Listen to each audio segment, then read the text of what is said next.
Welcome to our program devoted to changing the conversation about our generation, the Millennials. I'm Tessa, a student from Shepherd University. And I'm Dr. Sarah Walker, a faculty member at the University of Houston downtown. We're the co-hosts, along with 3 other members from around the country who are part of a nationwide movement known as the National Millennial Community. Ladies and gentlemen, please introduce yourselves. Hi, my name is Timothy Miller, and I'm a senior at Georgia Southern University with a major in management. My name is Dan Walmer, and I am an MBA student at University of Houston downtown with a concentration in leadership. Hi, my name is LJ Furman, and I'm a graduate from Western Connecticut State University and currently work in New York City. We are here today to talk about what we, as millennials, feel college doesn't prepare students for in the real world. From career to life responsibilities, there are quite a few things that college students have to learn for themselves. College may teach you how to manage time, but it may not prepare students for the transition from college to the professional workforce. What issues do you guys see that college could more effectively prepare you for? I think the first thing that I was surprised about coming out of college was how poorly I'd been prepared to handle my own finances. And, just realize that they spent a lot of time in college preparing us for a career, but I didn't learn personally a lot about money management and personal finances. And that was kind of eye-opening to me, and I struggled a lot. Yeah, this is LJ, and even like doing your taxes, right? I wasn't really taught how to do a W-2 or a W-4. So even when I asked my parents, it seemed like they didn't really know what to do either. So I kind of had to figure it out on my own. And I thought that maybe, just learning that even at a high school level would have been helpful. Yeah, Tim here. And I think that college really didn't prepare me as far as failing goes. Whereas in college, when you failed, you just like, I'll try again. I'll go to the next test and just do better. Whereas in a job, it can make or break you. It can be that one thing that's going to define your career, and you can flub it. And there's going to be some serious consequences with that. And like with school, there's like chance after chance after chance. With your job, your first impression is oftentimes the only one you have. So for me, like, understanding what it means to really care about your job and really care about the things, the tasks that you are given, it is a very different set of responsibilities and a much higher magnitude than college could ever prepare you for. Mm-hmm. I totally agree that this is Sarah, and I totally agree with what all of you have said, but I want to touch back on something that Dan and LJ mentioned earlier. I think that when I started my first job, there were a bunch of decisions that I needed to make, in terms of HR gives you this packet of paperwork to fill out, and it's like, oh, well, what type of retirement plan do you go and you pick out? And it's like, well, you got to make this decision right now because it's irrevocable, and you're like 23, 24, and what in life is irrevocable at that age, and so it's, if I make this decision now, it impacts me forever. So I think that, in thinking about, college really didn't do a good job at preparing me for, the onslaught of kind of decisions that I would make that have long-term consequences for my financial future long-term. So how do you guys think that college could better prepare you for the financial aspects of getting your first adult job? Well, and this is LJ again, I think in the classroom setting, there might not be much opportunity to prepare you for your finances. It's kind of a real world immersive experience, right? Because, you can sit there and fill out paperwork, but what's that going to teach you about the effects it has long term? So maybe that's where, your college and career advisor comes in. We have these advisors that help you pick courses and help you travel your course load until graduation. But then, once you're kind of at the point of graduating, they'll just kind of congratulate you and say, okay, great. Maybe, that last semester can be something that focuses on the real world. Hey, here's that extra push that gives you a little bit more confidence. Because like I said, if you have some classes are 30 students, some classes are huge lecture halls over 100. How can you really give them the personal touch you need to control their finances? So again, it might fall in the responsibility set of the college and career counselors. Yeah, Tim here. And just to add to that, I know on my campus at my college at Georgia Southern, we often have things like resume boot camp, where we go to a huge ballroom and there's nothing but advisors and career fair people there who are just, the only reason they're there is to help you with your resume and how it looks and how you present it.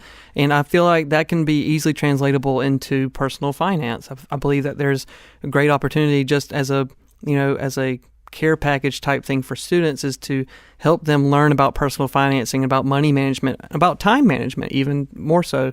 And so, I mean, it can be a very easily solvable issue that nobody really pays attention to. Yeah, I definitely agree with that.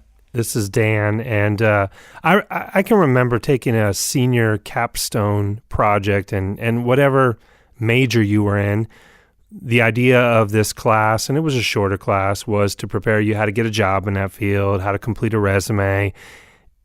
It seems to me like that would have been a good place to learn it. I'm like Dr. Walker. I can remember, at 21 looking at this form and it said short-term disability, long-term disability. I remember thinking, I don't want to be disabled for either short-term or long-term. Didn't understand any of the decisions I was making. And yeah, that's just something that I think universities could do a better job with that. Yeah, I agree. This is Sarah again. They have, oftentimes financial aid will give you like an exit interview for the institution, but and I think financial aid could be a place where something like, financial literacy is housed in some way, but it could tie into kind of the workplace and your exit from the university, or here are some things that are going to happen in life. I don't know that it should be just one class, but I think there could be numerous touches or numerous times when you hear about these types of things that could impact a person. I think the more that you hear it, the more that it will become salient to you, and then maybe, one time it'll stick. So I think that universities definitely need to get creative, and do things within your major, within your core, but also upon kind of your exit from the institution as well. This is Tessa again. I was wondering, for the millennials that have already entered the workforce, what was your learning curve like? This is LJ. So, what was really interesting to me was actually two factors. One, defining opportunity, and then two, understanding what change looked like. And, what I mean by this is the fact that most people are focused on getting the job, and that's the win, when in reality, that's just the beginning. And, you have to realize what the learning curve is. It's not just there. What I mean by that is the fact that many people go into their job and they want to move up and they want to change and they want to see all these opportunities and they think it's fast and exciting, when in reality it's not. Of course it's exciting and of course it's fast at times, but then it's slow. And it's slow probably 80% of the time. And 20% of the time is when you see the opportunities and when it picks up. And most people aren't prepared for that. Most people are prepared for, the Wolf on Wall Street, or prepared for the Google, or prepared for the Facebook, rising to the top like Mark Zuckerberg. And, that doesn't happen in a day. And it's hard to contextualize that as a student. And it's kind of a hard reality to face as a new employee also. Yeah, I've experienced that. This is Tim again. I've experienced a very steep learning curve where I work. I know I'm still in college and I'm a senior, but I've already been placed in the workforce. And during the summer, I work full time. And during the times that I'm in school, I'm still working part time at the same job. So it's a very rigorous internship, and it was with a medical office in which I have to do business analytics. I have to do a lot of expense reports for them, profit loss analysis, and things like that. And it was pretty much from day one, they expected me to do a lot of the things that I didn't know how to do. And so, for me, it was all about having to ask that question, like, I really don't know how to do this. Can you please show me how? And them having to teach me the medical software that we have to use, day to day. So the learning curve for me was very, very steep, and because it was such a demanding job, and I had to get those reports by the end of the week, and so I had to know everything almost day one, really. Yeah, this is Dan here, and I kind of echo what Tim said. It was a steep learning curve for me, but the best piece of advice that I got going into my first job was to not be afraid to ask questions, and I was fortunate enough to have a supervisor who was really patient, who kind of took me under his wing. And that was the best thing about it for me. Had I not been in that kind of environment, I'm pretty sure I would have felt overwhelmed and over my head. But I learned real early to ask questions, to make sure expectations were clear. It didn't always mean that I lived up to expectations, but it at least gave me an idea of where they were, and I tried my hardest. Yeah. And that's actually really interesting what you just said. I think that one of the number one things college didn't teach me was how to manage expectations, because your expectations are pretty much provided for you. And then when you get into the workforce, you want to take on everything all at once. And many people are hit with the harsh reality that they can't handle all of that. It does not work that way. No. So we've kind of talked about what college doesn't prepare you for. What are a few things that you think college does prepare you for, just to get the other side? I think, and this is Tim, I think that especially in my field of study, which is business management, I believe that the College of Business at my university has done a good job of teaching me at least the vocabulary and at least the core theories about management and about business, such as things like when you hear about economies of scale or competitive advantage. It helps you learn the core theories, and it gives you a basis for learning. So I guess for me, college prepared me to learn. So I didn't learn much in college, but I'm learning how to learn, I guess. I know it's a roundabout way of saying it, but that's what I think it prepared me for the most. I think for me, this is LJ again, how to recognize a mentor. Often, when you're in school, you have professors that you connect with. I think if you're lucky, you connect with at least one professor in your 2, 4, 5+ years, depending how long you're in school.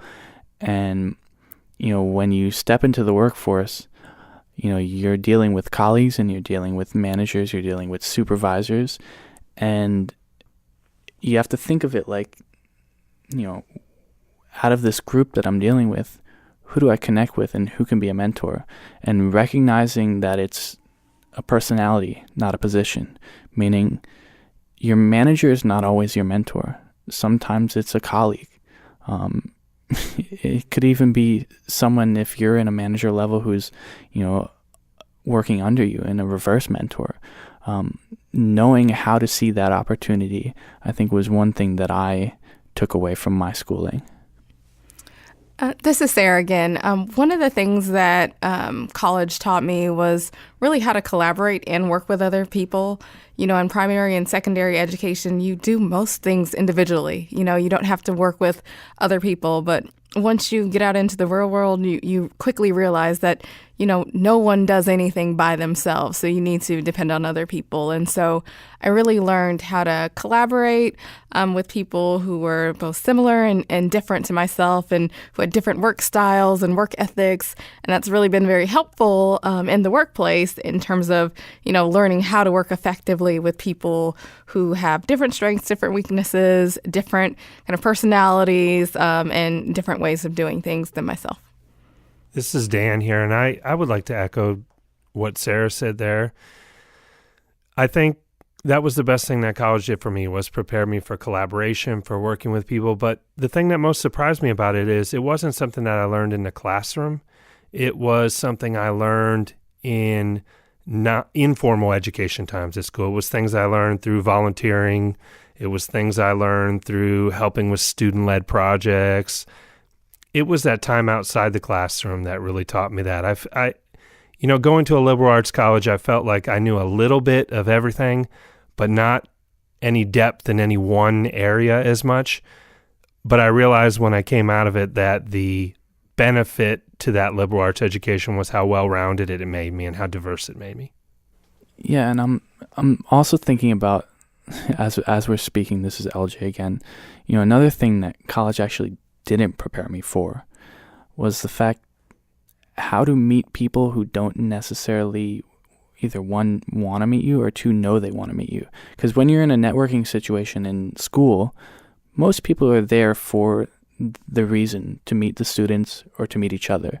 And sometimes when you're in a networking situation in the professional world, the person that you want to meet might not want to speak to you, or just might not know that they want to speak to you. So how do you approach that, and how do you give them your value proposition in the beginning? I think that was something that I would go to events during school, and I thought I was a pretty good networker. And then when I got into the professional world, some of the skills that I had applied in school didn't apply. And that was just the reality.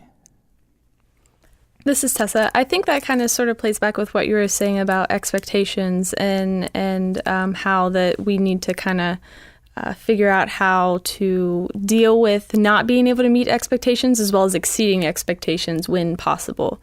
I think while college does prepare us to manage time, gives us basic knowledge about what career path or what topics we want to be interested in, I think there are, like we've discussed, some kind of lapses in like transitional information for a graduating college student.